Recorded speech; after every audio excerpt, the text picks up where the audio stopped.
Tahun 2011, kampung tempat tinggal Mas Fahrul kala itu digegerkan atas penemuan sesosok tubuh yang sudah tidak bernyawa lagi di sebuah rumah kosong, di mana jasad ini ditemukan tanpa sehelai pakaian dan juga tanpa identitas. Wajahnya hancur dan penuh lumuran darah segar. Jasad ini merupakan jasad seorang perempuan. Akhirnya, sebagian warga pun mulai memanggil polisi setempat. Terlihat kala itu, pihak kepolisian mulai melakukan olah TKP dan berselang beberapa jam kemudian, jasad perempuan tersebut pun dibawa ke rumah sakit untuk diperiksa lebih lanjut. Kemungkinan jasad tersebut diperkosa dulu sebelum akhirnya dihilangkan nyawanya karena, maaf, di bagian sensitifnya sobek. Ya, luka robeknya itu seperti dirobek secara sengaja dengan menggunakan senjata tajam.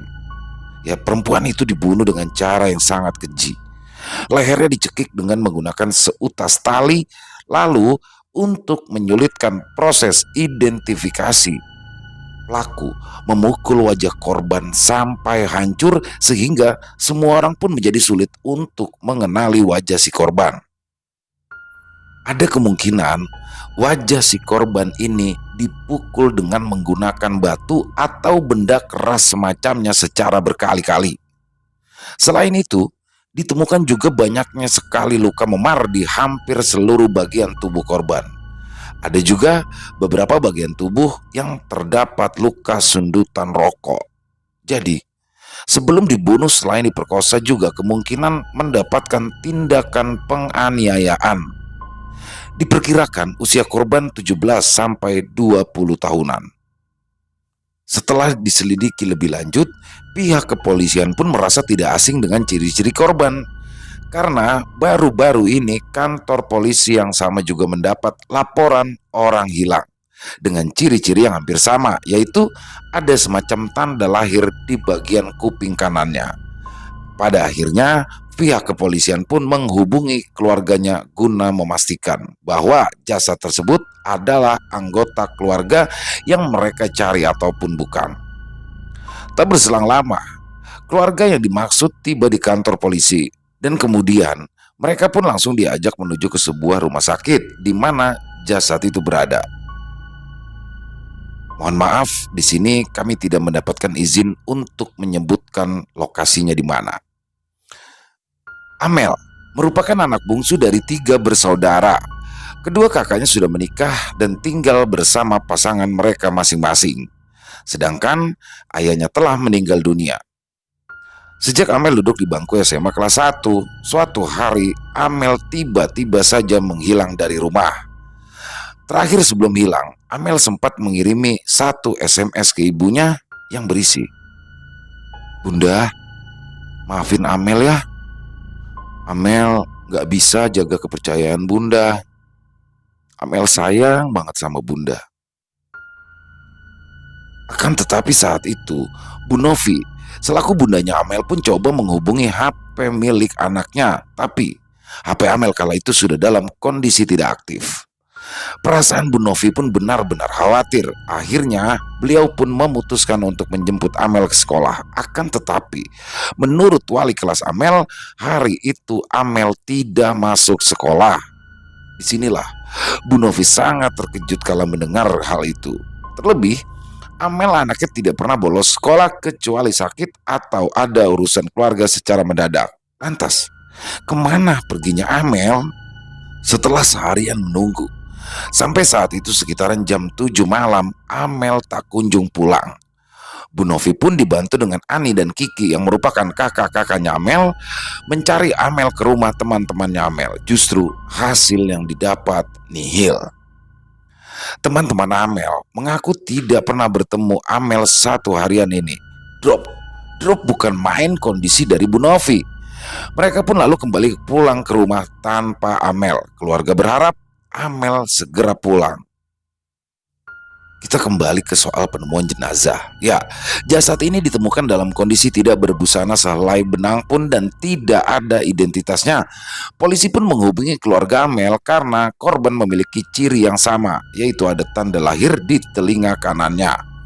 Selain itu, usia Amel pun 18 tahun, sama seperti perkiraan polisi kepada penemuan jasad tersebut yang memperkirakan bahwa usia jasad tersebut sekitar 17 sampai 20 tahun. Akan tetapi, berhubung wajah korban kala itu hancur, maka keluarga Amel pun masih memiliki harapan bahwa Amel di luar sana mungkin saja masih hidup, hanya saja menghilang tanpa kabar entah kemana. Hingga pada akhirnya, jenazah tersebut pun kembali ditaruh ke dalam pendingin yang ada di kamar mayat. Seketika, suasana kampung itu menjadi kian mencekam. Apalagi setelah penemuan jasad tersebut, mulailah dikait-kaitkan dengan hilangnya Amel, sampai beberapa orang pun mulai mengalami teror. Ya, di mana kampung tersebut mulai mendapatkan teror dari arwah perempuan bermuka hancur. Selain meneror warga setempat, sosok ini pun juga mendatangi satu persatu teman-teman dekat Amel. Ada apa? Penasaran bukan? Ya, teror pertama dialami oleh Cynthia. Dia merupakan teman sebangkunya Amel di sekolah. Kala itu, rumor hilangnya Amel masih menjadi topik hangat pembicaraan di sekolah itu. Bersamaan dengan itu, ada penemuan jasad di sebuah rumah kosong yang lokasinya tidak jauh dari tempat tinggal Amel. Sebagai teman sebangku, tentunya di sini Cynthia berdoa agar Amel selalu dalam kondisi yang baik-baik saja. Akan tetapi, di malam harinya, di saat Cynthia hendak tidur kala itu, samar-samar ia mendengar ada suara perempuan menangis. Ya, suaranya seperti tepat di belakangnya. Waktu ia hendak membalikkan tubuh untuk melihat arah sumber suara itu, dia pun di sini mengurungkan niatnya karena ada seperti seseorang yang sedang berbaring di belakangnya. Seseorang itu tidur membelakanginya. Dia tidak tahu wujudnya seperti apa, karena yang ia tahu pakaian yang dikenakan sosok itu sudah bersimbah darah, serta diiringi dengan bau amis atau bau anyir darah yang mulai tercium oleh Cynthia.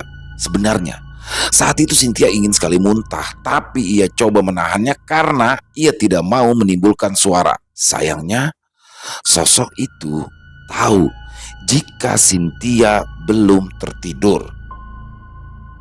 Kenapa belum tidur, Sin? Kamu keganggu ya sama aku?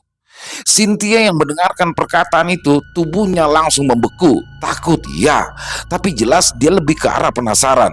Masalahnya, suara itu seperti tidak asing di telinganya, karena suara itu mirip sekali dengan suara Amel.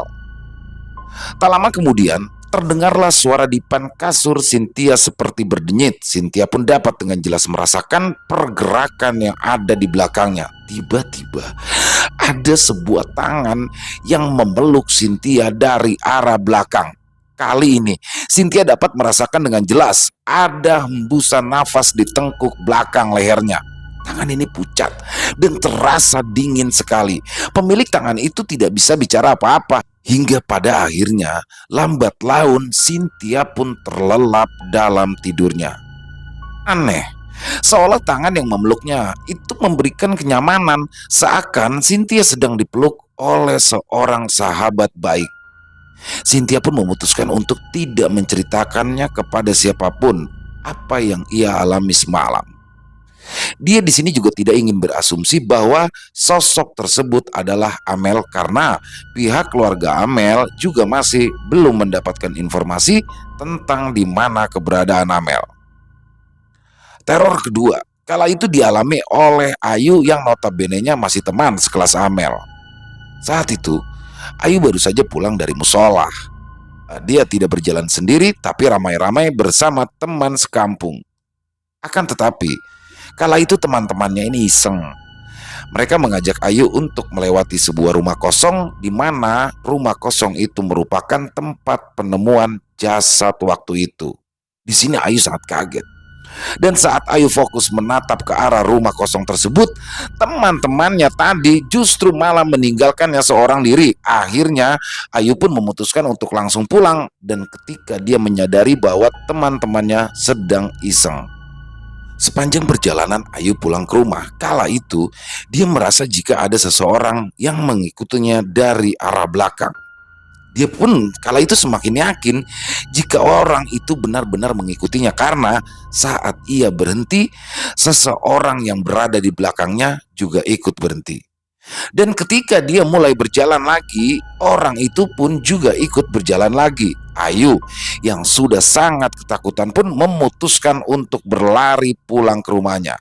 Setibanya ia di rumah, dia pun langsung masuk ke dalam rumah lalu mengunci pintu rumah rapat-rapat. Di sini, berhubung dia masih penasaran dengan seseorang yang telah mengikutinya sedari tadi, Ayu pun memberanikan diri untuk mengintip dari balik jendela. Dan kala itu, di luar rumah Ayu berdiri seorang perempuan dengan kondisi wajah yang hancur. Perempuan itu pun melambaikan tangan ke arah Ayu lalu menghilang begitu saja di depan mata Ayu. Badan Ayu lemas, bahkan saat ibunya mendapati Ayu sedang duduk lemas di ruang tamu, Ayu tidak ingin mengatakan apa-apa. Ayu tidak tahu kenapa postur dan gaya arwah perempuan itu mengingatkan Ayu dengan sosok Amel, karena Amel selalu melambaikan tangan ke arah Ayu saat mereka berpisah jalan ketika pulang sekolah. Di sini Ayu berharap jika sosok arwah itu bukanlah Amel. Dan kejadian teror yang dialami teman Amel terakhir adalah Febri. Jadi Febri ini merupakan adik dari Mas Fahrul. Dia juga merupakan teman sekelasnya Amel. Rumah Febri, Ayu, Cynthia, dan Amel itu masih dalam satu kampung yang sama.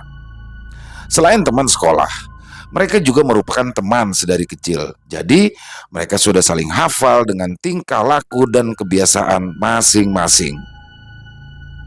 Pada malam itu, sekitar jam 8 malam, Febri sedang mengebut menyalin semua pelajarannya yang ketinggalan. Karena akhir-akhir ini Febri menjadi tidak fokus dengan pelajarannya.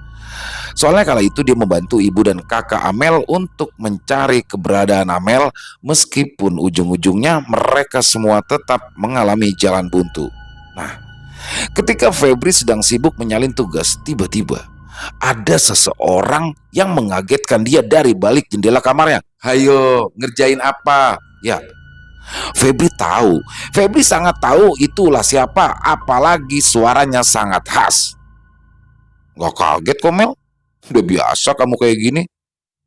Kamu ngapain sih di sini? Pulang sana. Bunda sama kakak kamu tuh udah nyariin." Tapi tak ada respon apa-apa. Di sini, Febri pun seketika baru teringat jika Amel sedang hilang tak kemana. Tak seorang pun yang tahu di mana anak itu berada. Pikir Febri hari itu Amel sudah pulang, makanya dia pun berbuat iseng ke Febri. Niat hati, kala itu Febri ingin mengejutkan balik, tapi ternyata Febri dibuat ketakutan bukan main. Karena pada saat Febri melihat ke arah kaca jendelanya, ternyata yang di luar jendelanya kala itu bukanlah Amel, melainkan sosok perempuan yang sedang hangat dibicarakan oleh warga sekitar. Wajah sosok itu hancur penuh darah. Febri pun hanya melotot memandang ke arah sosok itu tanpa berbicara sepatah kata pun. Sosok itu juga menatap ke arah Febri. Akan tetapi tatapannya seperti orang yang sedang bersedih. Sedih sekali. Mendengarkan ada suara benda jatuh di kamarnya, orang tua Febri dan Mas Fahrul pun langsung nyelonong masuk. Mereka khawatir jika Febri kenapa-napa. Akan tetapi ternyata hanya kursi Febri saja yang jatuh.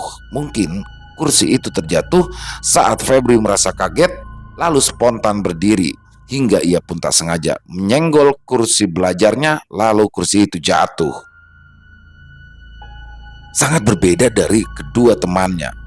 Jadi dia satu-satunya orang yang sangat mengenali sosok Amel. Febri merasa jika sosok yang tadi dia lihat itu adalah Amel. Akan tetapi sosok itu pun menghilang ketika orang tua dan Mas Fahrul masuk ke dalam kamar. Andai itu Amel, kenapa dia bisa seperti itu?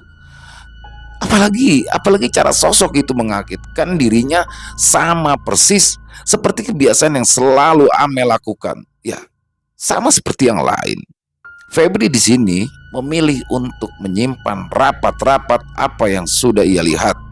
Sampai ketiga sahabat ini mendapatkan info kalau jasad yang ditemukan waktu itu di rumah kosong memang benar adalah jasad Amel. Ya, semua berawal dari kesaksian bundanya Amel sendiri, yang mana beliau mengaku jika wujud anaknya itu datang untuk menceritakan semua yang dia alami. Malam itu, Bunda Amel terbangun sekitar jam 2 pagi untuk sholat tahajud. Ya, selama Amel menghilang, Bu Novi pun tidak ada hentinya berdoa memohon agar anaknya bisa segera ditemukan. Dan ketika sedang khusyuk berdoa, Bu Novi di sini mendengar ada suara seorang perempuan menangis di belakangnya. Suara itu persis sekali dengan suara tangisan anaknya, yaitu Amel. Amel? Amel? Kamu sudah pulang, nak? Tanya Bu Novi kepada seseorang yang ada di belakangnya itu. Entah kenapa, sebagai seorang ibu, Bu Novi merasa jika sosok itu benar-benar adalah Amel. Dan tiba-tiba sosok itu menjawab dari arah belakang. Bukannya Bunda yang gak mau bawa Amel pulang? Mendengarkan hal itu, Bu Novi pun sangat terkejut. Ya, beliau langsung menoleh ke arah belakang tanpa melepas mukenanya terlebih dahulu. Betapa kagetnya Bu Novi saat ia melihat ada sosok perempuan dengan wajah yang hancur dan bersimbah darah. Ya, sosok itu berdiri persis di belakang Bu Novi. Bunda, Amel mau pulang. Bunda jemput Amel ya. Terus Bunda makamin Amel di sebelah makam ayah. Amel kedinginan, Bunda. Amel takut. Sambung sosok itu. Mendengar ucapan seperti itu, tangis Bu Novi kembali pecah. Sebagai seorang ibu, antara percaya dan tidak percaya, ia melihat dan mendengar sosok ini mengaku bahwa ia adalah anaknya. Dan itu cukup membuat hati Bu Novi menjadi hancur dan sakit. Percakapan antara ibu dan arwah anaknya malam itulah yang akhirnya membuat pihak kepolisian dengan mudah menangkap siapa pelakunya. Ya, pelakunya sendiri itu tak lain dan tak bukan adalah Dion. Dion merupakan mantan pacar Amel yang diputuskan hubungannya secara sepihak oleh Amel. Gara-gara kala itu Amel mendapati Dion sedang jalan dengan perempuan lain. Dion yang merasa tidak terima diputuskan secara sepihak awalnya mencoba untuk mengajak balikan, tapi Amel selalu menolak. Hingga pada akhirnya Dion yang sudah kadung sakit hati pun merencanakan sebuah pembunuhan bersama dengan 4 orang temannya, yang hanya ia bayar dengan menggunakan tiket masuk ke sebuah diskotik terkenal. Mereka pun lalu mulai merencanakan penculikan saat Amel hendak berangkat sekolah. Setelah itu, mereka pun merudah paksa Amel secara bergiliran di bawah pengaruh alkohol. Amel yang tidak berdaya berusaha mengirimkan satu pesan ke ibundanya. Di situ Amel hanya bersikap pasrah. Ternyata 5 pria bejat ini tidak hanya sampai di situ. Mereka langsung memukuli Amel, menyiksa, dan yang terakhir mereka mencekik leher Amel dengan seutas tali pramuka. Tubuh Amel langsung dibawa ke sebuah rumah kosong yang lokasinya tidak jauh dari rumah Amel. Karena wajah Amel begitu mudah dikenali, makanya di sini Dion pun langsung menghantam wajah Amel yang kala itu sudah tidak bernyawa menggunakan sebuah balok paving sampai hancur. Dan setelah itu mereka pun meninggalkan jasad Amel begitu saja tanpa rasa bersalah. Dan pada saat polisi melakukan penangkapan di kamar Dion, polisi kala itu menemukan sepasang seragam milik Amel, tas milik Amel, buku-buku pelajarannya, dan di situ juga ada sebuah ponsel Nokia 5200 milik Amel.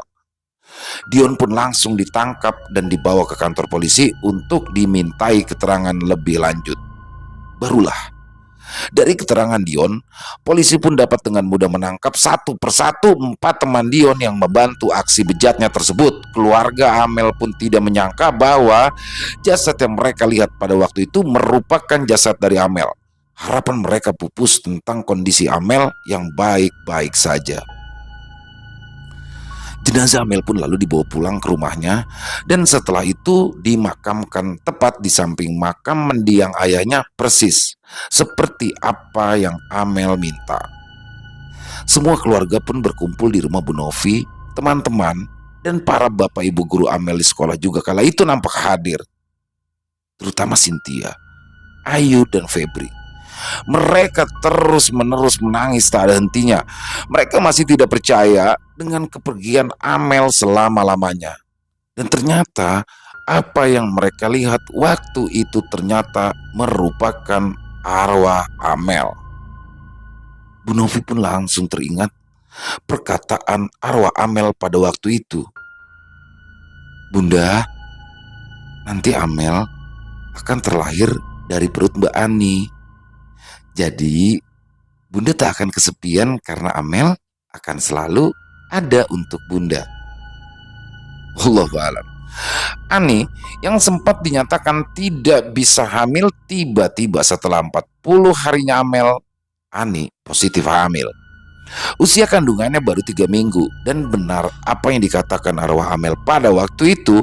Ketika anak Ani lahir, wajahnya mirip sekali dengan Amel, seolah-olah Amel benar-benar terlahir kembali tapi di rahim yang berbeda. Hingga akhirnya anak Ani ini pun diberi nama Amelina Sarifah Mukti. Sama persis seperti nama Amel. Dan semoga arwah Amel ditempatkan di tempat yang terbaik di sisinya dan diampuni segala dosanya. Amel adalah anak yang baik dan dia tidak akan menyakiti siapapun karena dia hanya ingin berpamitan dengan orang-orang yang ia sayangi. Teriring juga doa untuk para sahabat mendiang Amel, untuk para keluarga mendiang Amel yang ditinggalkan senantiasa diberikan ketabahan dan juga kekuatan. Amin. Amin ya Rabbal Alamin. Selesai. Wow, kisah yang luar biasa. Sedihnya dapet, horornya dapet, dan emang horor banget sih, terutama yang pasien tadi ketika ada orang tidur di belakangnya terus dipeluk itu gokil banget. Tapi justru sahabatnya ketika dipeluk itu merasa nyaman, merasa itu adalah dekapan dari seorang sahabat sejati sehingga ia langsung tidur dengan pulas ya, bukan pingsan, tidur dengan pulas. Jadi luar biasa. Kisah yang ditulis oleh Mbak Desi Prayogo luar biasa dan semoga bisa menghibur para teman-teman, para penikmat pecinta horor ya, dan khususnya para subscriber Ilo Bercerita. Dan mari kita ambil hikmah yang baiknya saja, dan memang jika ada yang buruknya silakan dibuang saja. Dan yang pasti kisah tadi itu based on true story, tapi karena narasumber tidak ingin lokasi dan namanya disebutkan dengan gamblang maka disamarkan. Jadi mohon maaf apabila lokasinya tidak disebutkan, ini untuk menjaga privasi ya, karena ini benar-benar kisah pembunuhan ya. Jadinya mohon maaf apabila tidak disebutkan lokasinya. Kalau seperti biasanya kan kami selalu menyebutkan lokasi ya.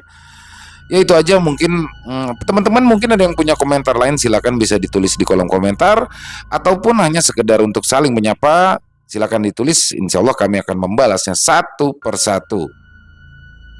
Dan mungkin buat teman-teman yang punya kisah horor terus mau dibawakan di Ilo Bercerita maupun di Extreme Movie, bisa dikirimkan ke kami melalui nomor telepon yang di 0878 4509 4752. Kami ulangi 0878 4509 4752. Ya, dan yang sudah mengirimkan kami ucapkan terima kasih. Sabar, pasti akan kami bawakan entah di Ilo Bercerita ataupun Extreme Movie, karena kami harus menggarapnya lagi agar layak untuk dibawakan di sini.